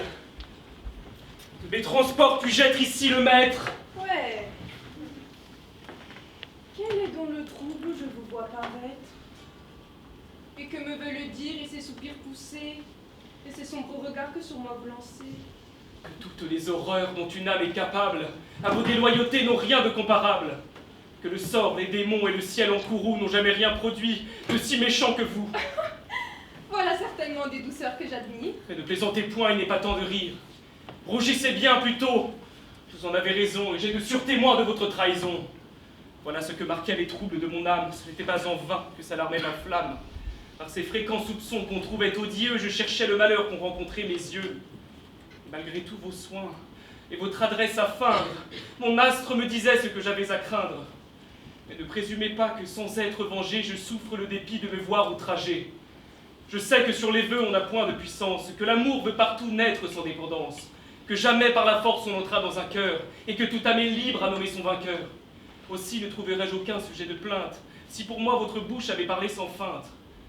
En jetant mes vœux dès le premier abord, le cœur n'aurait eu droit de s'en prendre qu'au sort. Et d'un aveu trompeur, quand ma flamme applaudit, c'est une trahison, c'est une perfidie qui ne saurait trouver de trop grand châtiment, et je puis tout permettre à mes ressentiments. Oui, redoutez tout après un tel outrage. Je ne suis plus à moi, je suis tout à la rage. Percé du coup mortel dont vous m'assassinez, mes sens par la raison ne sont plus gouvernés. Je cède au mouvement d'une juste colère, et je ne réponds pas de ce que je puis faire. D'où vient donc, je vous prie, un tel emportement? Avez-vous, dites-moi, perdu le jugement? Oui. Oui, je l'ai perdu lorsque dans votre vue j'ai pris pour mon malheur le poison qui me tue. Et que j'ai cru trouver quelque sincérité dans les traîtres appâts dont je fus enchanté. De quelle trahison pouvez-vous donc vous plaindre? Que ce cœur est double et c'est bien l'art de feindre. Mais pour le mettre à bout, j'ai des moyens tout prêts. Jetez ici les yeux et connaissez vos traits. Ce billet découvert suffit pour vous confondre. Et contre ce témoin, on n'a rien à répondre. Voilà donc le sujet qui vous trouble l'esprit. Vous ne rougissez pas en voyant cet écrit? Et par quelle raison faut-il que j'en rougisse? Quoi? Vous joignez ici l'audace à l'artifice? Le désavouerez-vous pour n'avoir point de sein? Pourquoi désavouer un billet de ma main? Et vous pouvez le voir sans demeurer confuse du crime dont vers moi son style vous accuse? Vous êtes sans mentir un grand extravagant. Quoi? Pour braver ainsi ce témoin convaincant et ce qu'il m'a fait voir de douceur pour honte? N'a donc rien qui m'outrage et qui vous fasse honte? Oh, honte? Qui vous dit que la lettre est pour lui? Les gens qui dans mes mains l'ont remise aujourd'hui. Et je veux consentir qu'elle soit pour une autre? Mon cœur en a-t-il moins à se plaindre du vôtre? En serez-vous vers moi moins coupable en effet? Mais si c'est une femme à qui va ce billet, en quoi vous blesse-t-il? Et qu'a-t-il de coupable?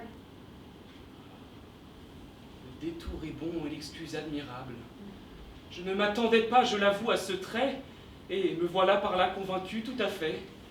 Osez-vous recourir à ces ruses grossières? Et croyez-vous les gens si privés de lumière? Voyons un peu par quel biais de quel air vous voulez soutenir un mensonge si clair. Et comment vous pourrez tourner pour une femme tous les mots d'un billet qui montre tant de flammes? Ajustez pour couvrir un manquement de foi ce que je m'en vais lire. Il ne me plaît pas, moi! Je vous trouve plaisant d'user d'un tel empire et de me dire au nez ce que vous m'osez dire. Non, sans s'emporter, prenez un peu souci de me justifier les termes que voici. Non! Je n'en veux rien faire. Et dans cette occurrence, tout ce que vous croirez m'est de peu d'importance. De grâce, montrez-moi, je serais satisfait qu'on peut pour une femme expliquer ce billet. Non! Il est pour Oronte. Et je veux qu'on le croie. Je reçois tous ses soins avec beaucoup de joie. J'admire ce qu'il dit, j'estime ce qu'il est, et je tombe d'accord de tout ce qu'il vous plaît. Faites. Prenez parti, que rien ne vous arrête, et ne me rompez pas davantage la tête. Ciel, rien de plus cruel peut-il être inventé, et jamais cœur fut-il de la sorte traité. Quoi, d'un juste courroux je suis ému contre elle? C'est moi qui me viens plaindre, et c'est moi qu'on querelle? On pousse ma douleur et mes soupçons à bout. On me laisse tout croire, on fait gloire de tout. Et cependant, mon cœur est encore assez lâche pour ne pouvoir briser la chaîne qui l'attache, et pour ne pas s'armer d'un généreux mépris contre l'ingrat objet dont il est trop épris. Ah, que vous savez bien ici contre moi-même, perfide, vous servir de ma faiblesse extrême, et ménager pour vous l'excès prodigieux de ce fatal amour né de vos traîtres yeux. Défendez-vous au moins d'un crime qui m'accable, et cessez d'affecter d'être envers moi coupable. Rendez-moi s'il se peut ce billet innocent, à vous prêter les mains, de tendresse consent. Je le vois, efforcez-vous ici de paraître fidèle. Je m'efforcerai, moi, de vous croire tel. Allez, vous êtes fou dans vos transports jaloux et ne méritez pas l'amour qu'on a pour vous. Je voudrais bien savoir qui pourrait me contraindre à descendre pour vous aux bassesses de feindre. Et pourquoi, si mon cœur penchait d'autre côté, je ne le dirais pas avec sincérité? Quoi? Que les sentiments, l'obligeante assurance contre tous vos soupçons ne prend pas ma défense? Auprès d'un tel garant sont-ils de quelque poids? N'est-ce pas m'outrager que d'écouter leur voix? Et puisque notre cœur fait un effort extrême lorsqu'il peut se résoudre à confesser qu'il aime, puisque l'honneur du sexe, ennemi de nos feux, s'oppose fortement à de pareils aveux, l'amant qui voit pour lui franchir un tel obstacle, doit-il impunément douter de cet oracle? Et n'est-il point coupable en ne s'assurant pas, à ce qu'on ne dit point qu'après de grands combats? Allez, de tels soupçons méritent ma colère et vous ne valez pas que l'on vous considère. Je suis sotte et veux mal à ma simplicité de conserver pour vous encore quelques bontés. Je devrais autre part attacher mon estime et vous faire un sujet de plainte légitime. Maîtresse, mon faible est étrange pour vous. Vous me trompez sans doute avec des mots si doux, mais il n'importe. Il faut suivre ma destinée. Autrefois, mon âme est toute abandonnée. Je veux voir jusqu'au bout quel sera votre cœur. Si de me trahir, il aura la noirceur. Non, vous ne m'aimez point comme il faut que l'on aime. Rien n'est comparable à mon amour extrême. Dans l'ardeur qu'il a de se montrer à tous, il va jusqu'à former des souhaits contre vous. Oui, je voudrais qu'aucun ne vous trouvât aimable, et vous fussiez réduite en un sort misérable, que le ciel en naissant ne vous eût donné rien, que vous n'eussiez ni rang, ni naissance, ni bien, afin que de mon cœur l'éclatant sacrifice vous pût d'un pareil sort réparer l'injustice, et que j'eusse la joie et la gloire en ce jour de pouvoir tenir tout les mains de mon amour. C'est me vouloir du bien d'une étrange manière. Je préserve le ciel que vous aimez matière.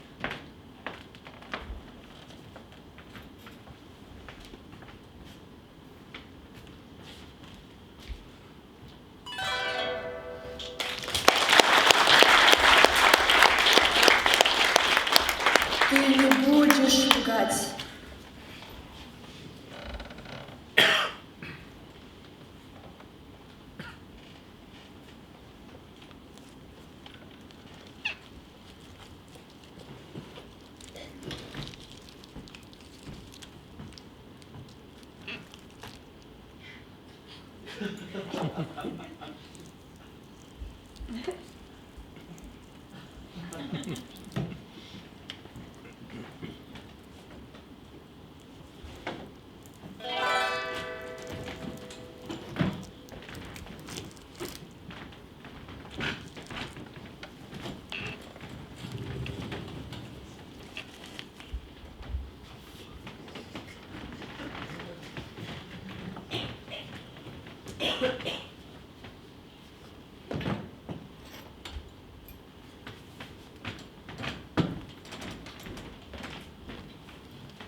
Monsieur, j'avoue que vous m'étonnez.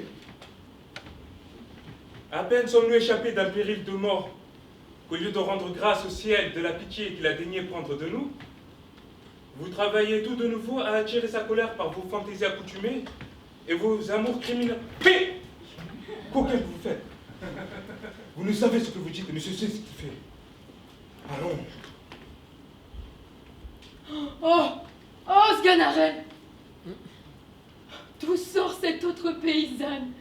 N'as-tu rien vu de plus agréable? Et ne trouves-tu pas, dis-moi, que celle-ci vaut bien l'autre? Assurément, autre pièce nouvelle. D'où me vient la belle une rencontre si agréable? Quoi, dans ces lieux champêtres, parmi ces arbres et ces rochers, on trouve des personnes faites comme vous êtes? Vous voyez, monsieur? Êtes-vous de ce village? Oui, monsieur. Et vous y demeurez? Oui, monsieur. Vous vous appelez? Charlotte, pour vous servir. Oh, la belle personne! Et que ses yeux sont pénétrants. Monsieur, vous me rendez toute honteuse. N'ayez point de honte d'entendre dire vos vérités. Sganarelle, qu'en dis-tu? N'as-tu rien vu de plus agréable? Tournez-vous un peu, s'il vous plaît. Oh, que cette taille est jolie! Haussez un peu la tête. De grâce. Oh, que ce visage est mignon. Ouvrez vos yeux entièrement. Oh, qu'ils sont beaux! Que je vois un peu vos dents. Oh, qu'elles sont amoureuses! Ces lèvres appétissantes! Pour moi, je l'avoue, je suis ravie. Je n'ai jamais vu une si charmante personne. Monsieur, cela vous plaît à dire. Je ne sais si c'est pour vous railler de moi. Moi? Me railler de vous? Dieu m'en garde! Je vous aime trop pour cela, et c'est du fond du cœur que je vous parle. Je suis bien obligée, c'est ça. Point du tout. Vous ne êtes point obligé de tout ce que je vous dis. Ce n'est qu'à votre beauté que vous en êtes redevable. Monsieur, tout cela est toujours bien dit pour moi. Et je n'ai pas d'esprit pour vous répondre. Sganarelle, regarde un peu ses mains. Fille, monsieur, elles sont noires comme je ne sais quoi. Mais que dites-vous là? Elles sont les plus belles du monde. Souffrez que je les baise, je vous prie. Monsieur, c'est toujours d'honneur que vous me faites. Et si j'avais su ça tantôt, je n'aurais pas manqué de les laver avec du son.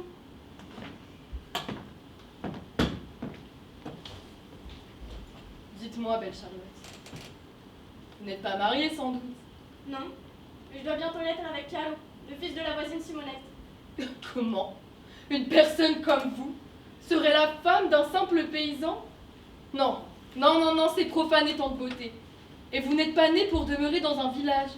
Vous méritez sans doute une meilleure fortune. Et le ciel, qui le connaît, m'a conduit ici tout exprès pour empêcher ce mariage et rendre justice à vos charmes.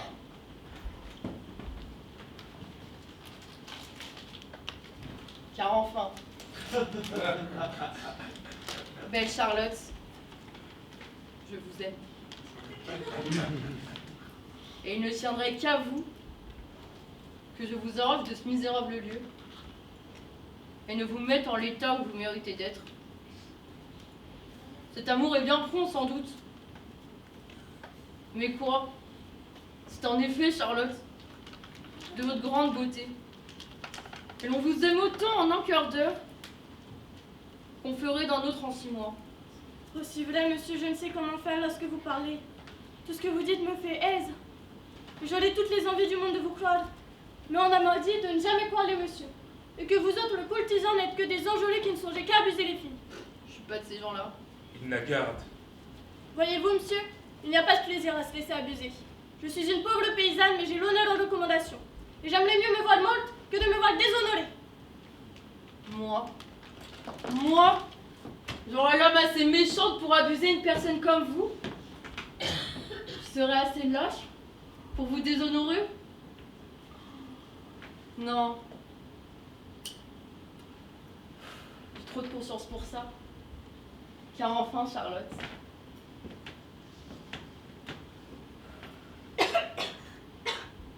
je vous aime. En tout bien et en tout honneur. Et pour vous montrer que je vous dis vrai, sachez que je n'ai point d'autre dessein que de vous épouser. En voulez-vous un plus grand témoignage? M'y voilà prêt, quand vous voudrez. Et je prends à témoin l'homme que voilà de la parole que je vous donne. Non, non, ne craignez point. Il se mariera avec vous tant que vous voudrez. Vous me faites grand tort, Charlotte, de juger de moi par les autres. Et s'il y a des fourbes dans ce monde, des gens qui ne cherchent que à abuser des filles, vous devez me tirer du lot et ne pas mettre en doute la sincérité de ma foi. Et puis, votre beauté vous assure de tout. Quand on est faite comme vous, on doit être à couvert de toutes ces sortes de craintes. Vous n'avez point l'air, croyez-moi, d'une personne qu'on abuse. Et pour moi, je l'avoue, je me percerais le cœur de 1000 coups si j'avais eu la moindre pensée de vous trahir. Mon Dieu, je ne sais si vous dites vrai ou non, mais vous faites que l'on vous croit. Lorsque vous me croirez, vous me rendrez justice, assurément. Et je vous réitère la promesse que je vous ai faite. Ne l'acceptez-vous pas? Ne voulez-vous pas consentir à être ma femme? Oui, pourvu que ma tante le veuille. Touchez donc là, puisque vous voulez bien de votre part. Mais au moins, monsieur, ne m'allez pas tromper, je vous prie. Il y aurait de la conscience à vous et vous voyez comme j'y vais à la bonne foi. Comment? Comment? Il semble que vous doutiez encore de ma sincérité? Voulez-vous que je fasse des serments épouvantables que le ciel? Ne jurez pas, je vous crois. Donnez-moi donc un petit baiser en gage de votre parole. Oh, monsieur, attendez que je soyons mariés, je vous prie. Après ça, je vous baiserai tant que vous voudrez.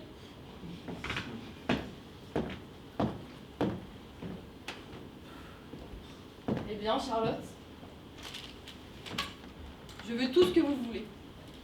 Abandonnez-moi seulement votre main et souffrez que par 1000 baisers, je lui exprime le ravissement où je suis.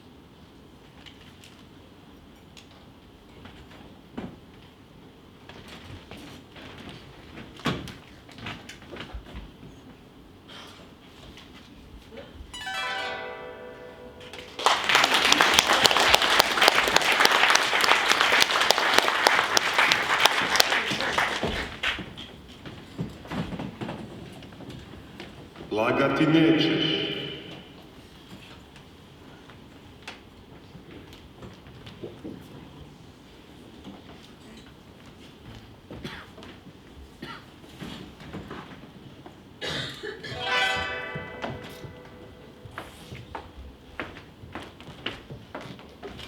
Trivelin Trivelin! Que voulez-vous, madame? Amenez ici cette bergère, je veux lui parler. Et vous, prenez cette bague. Quand j'aurai fini avec cette fille, vous avertirez Arlequin de lui venir parler. Et vous le suivrez sans qu'il le sache pour écouter leur entretien. Avec la précaution de retourner la bague pour ne point être vu d'eux. Entendez-vous? Soyez exact, je vous prie. Bien, madame.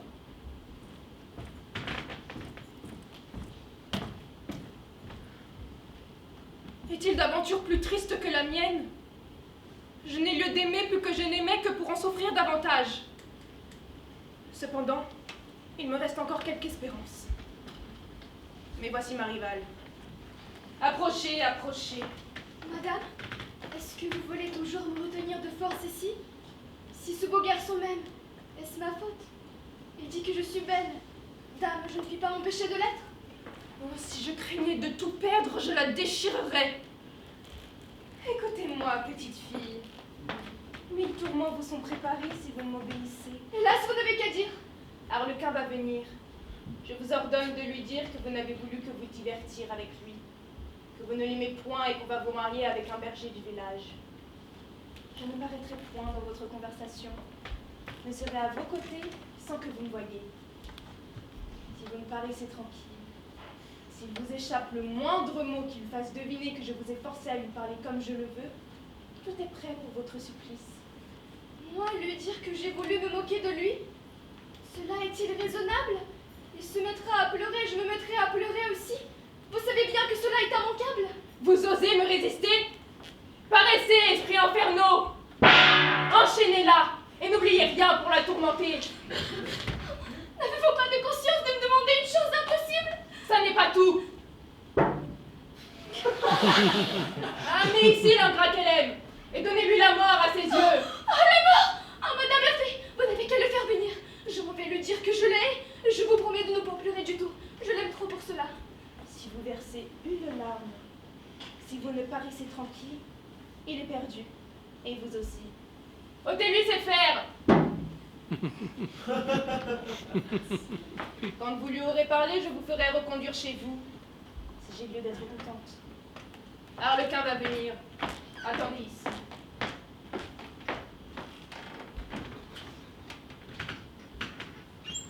Achons vite de pleurer, afin que mon amant ne croie pas que je l'aime. Le pauvre enfant, ce serait le tuer moi-même. Ah, maudite fée.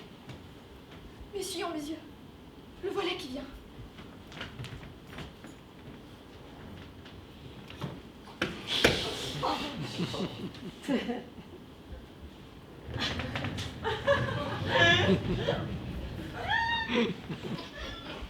Mon ami, Viens. regarde-moi. À quoi sert tout cela? On m'a fait venir ici pour vous parler. J'ai hâte. Qu'est-ce que vous voulez? Est-ce vrai que vous m'avez fourbé? Oui. Tout ce que je n'ai fait, c'est qu'il n'était que pour me donner du plaisir. Mon ami, dites franchement, cette coquine de fée n'est point ici car elle en a juré. Là, remettez-vous, mon petit cœur. Dites, êtes-vous une perfide? Allez-vous être la femme d'un vilain berger? Oui. Encore une fois, tout cela est vrai. Pourquoi je me manque? Qu'allez-vous donc faire? Ah, il va se tuer! Arrêtez-vous, mon amant! J'ai été obligée de vous dire des menteries. Madame la fée, pardonnez-moi en quelque endroit que vous soyez ici. Vous voyez bien ce qui en est. Oh, quel plaisir! Soutenez-moi, m'amour, je m'évanouis d'aise. Ah, voilà la fée! Non, mes enfants, ce n'est pas la fée. Mais elle m'a donné son anneau afin que je vous écoutasse sans être vu. Soyez en repos. Je vais vous donner le moyen d'assurer votre bonheur. Il faut qu'Arlequin paraisse mécontent de vous si bien, de votre côté, pour le feigner de le quitter en le raillant. Je vais chercher la fée qui m'attend, à qui je dirai que vous vous êtes parfaitement quitté. de ce qu'elle vous avait ordonné. Elle sera témoin de votre retraite. Pour vous, Harlequin, quand Sylvia sera sortie, vous resterez avec la fille. Et alors, en l'assurant que vous ne songez plus à Sylvia infidèle, vous jurerez de vous attacher à elle. Et tâchez par quelques tours d'adresse et comme en bâtiment de lui prendre sa baguette. Je vous avertis que dès qu'elle sera dans vos mains, la fille n'aura plus aucun pouvoir sur vous. Et qu'en la touchant d'elle-même d'un coup de la baguette, vous en serez absolument le maître. Je prie le ciel qu'il vous récompense. Oh, quel honnête homme, comme j'aurai la baguette, je vous donnerai votre plein chapeau de liard. Préparez-vous, je vais amener la fille ici. Cher ami, la joie me court dans le corps, il faut que je vous baise. Nous aurons bien le temps de cela. Taisez-vous donc, mon ami. Nous ne caressons pas à cette heure afin de pouvoir nous caresser toujours. On vient. Dites-moi bien des injures pour voir la baguette. Allons, petite coquine! Je crois, madame, que vous aurez lieu d'être contente. Sortez d'ici, friponne! Voyez cette petite effrontée. Sortez d'ici, mort de ma vie! Qu'il est drôle. Adieu, adieu. Je m'en vais épouser mon amant. Une autre fois, ne croyez pas tout ce qu'on vous dit, petit garçon. Madame, voulez-vous que je m'en aille? Faites-la sortir, Triblin.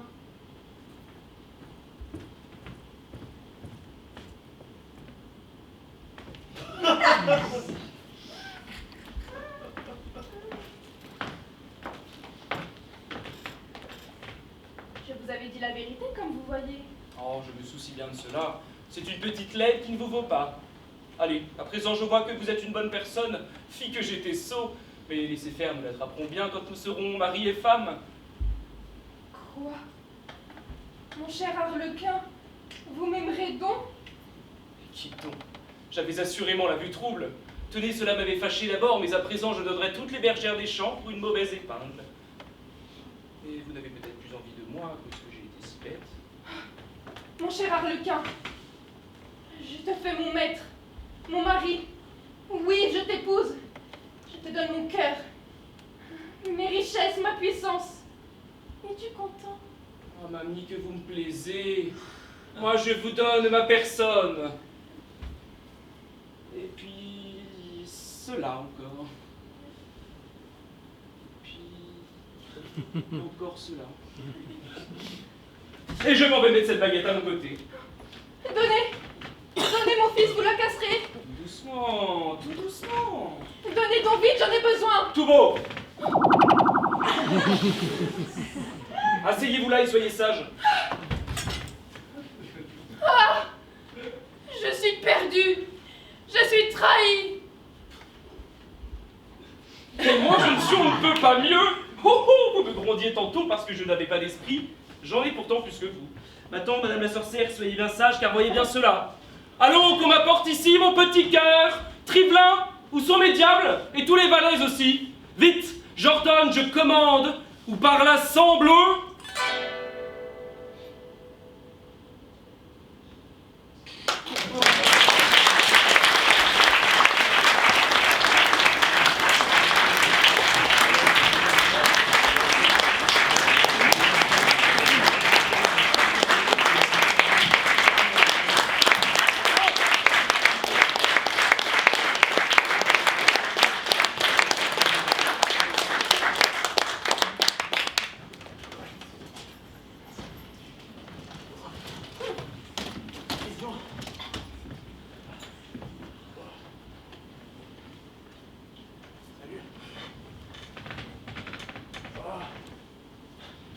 Vous me faites penser à ma première année de théâtre, où j'y ai rencontré des gens formidables.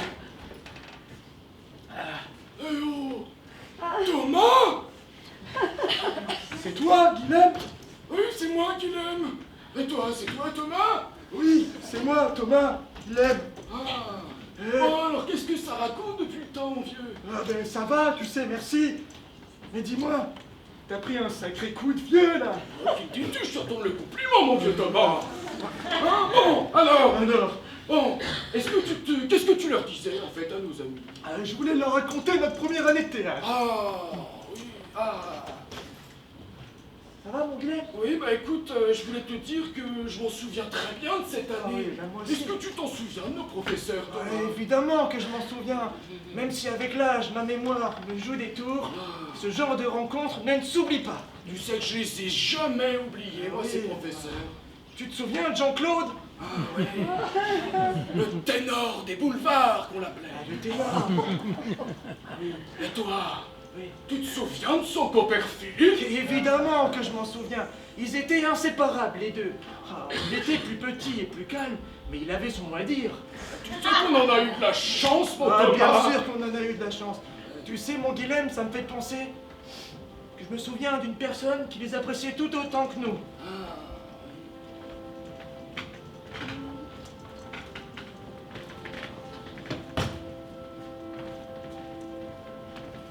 Sur la scène des rêves, vous deux, grands inspirés, par vos voix envoûtantes, tous les cœurs ont vibré. Vous avez révélé des mondes enchanteurs, éclairant de vos feux nos âmes de rêveurs. Oh, grand maître des planches, créateur d'émotions, de vos leçons ardentes naît la vraie passion. À travers vos conseils, nous avons découvert la puissance des mots, secret de l'univers. Sous vos yeux bienveillants, nous avons tous grandi. Et dans ce bel art sacré, nos esprits ont fleuri. Vous êtes les gardiens de l'expression sincère, des guides éclairés dans cet art millénaire. Grâce à vous, nos âmes sont d'un feu éternel. Et sur cette scène, nos rêves sont réels.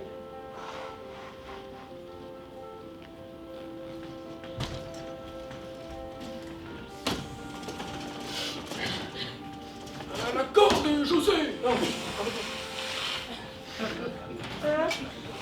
Sacré saut dans le temps qu'on a fait, hein? Ah oui, sacré saut dans le temps, là. Tiens, mon Guilhem, ça me fait penser. J'ai retrouvé chez moi, au fond de mon vieux placard, une vieille citation. Ah bah fais voir. Veux-tu la lire avec oui, moi? oui.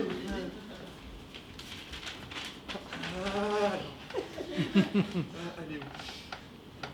Ah, c'est là, je crois. Oui, c'est là. Pour représenter le monde entier, sa grandeur, il faut la petitesse du théâtre. Antoine Vitesse. Tiens, ça me fait penser, mon Guilhem, que je dois te faire écouter quelque chose. Ah bon? Ben là, vas-y, au revoir. Comment ça marche, Je sais jamais comment utiliser ce truc. Ouais, c'est good. Ouais, pas mal.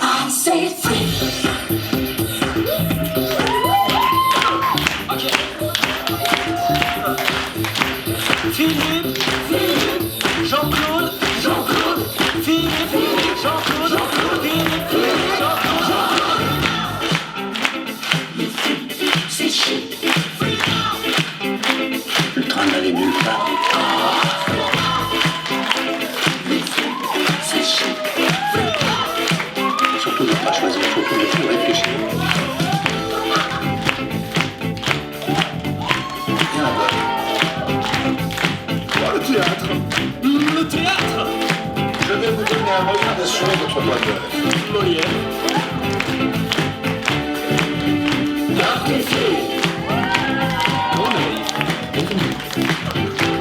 Faut apprivoiser les vers. Antoine Vitesse.